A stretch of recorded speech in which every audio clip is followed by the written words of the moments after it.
এত পাপাচার, এত অন্যায়, এত অপরাধ, এত গুনাহের পাহাড় আমাদের। এগুলো মাথায় আসলে, এগুলো মনে আসলে চোখের পানি না ফেলে থাকার কথা না।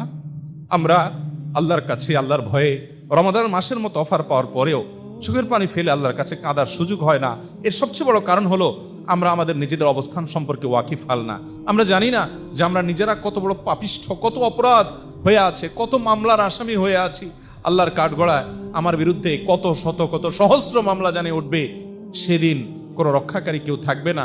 দুনিয়াতে সুযোগ আছে সেই মামলাগুলোকে ডিসমিস করে যাওয়ার। অনেক হতভাগা আছে, অনেক হতভাগা আছে। গোটা রমাদান জুড়ে অনেক ইবাদত করেছেন মাশাআল্লাহ।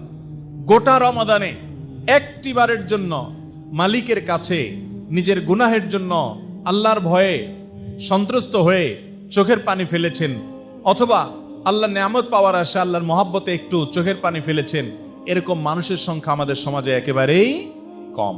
মোহতারাম হাজিরিন, রমাদান এলে আল্লাহ তাআলা অনেক মানুষকে মাফ করেন, সাধারণ ক্ষমা ঘোষণা করেন।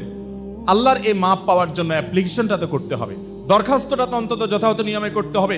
কত মানুষ দরখাস্ত করে পায় না। আপনি দরখাস্ত করা ছাড়া কিভাবে কল্পনা করেন আপনি পেয়ে যাবেন?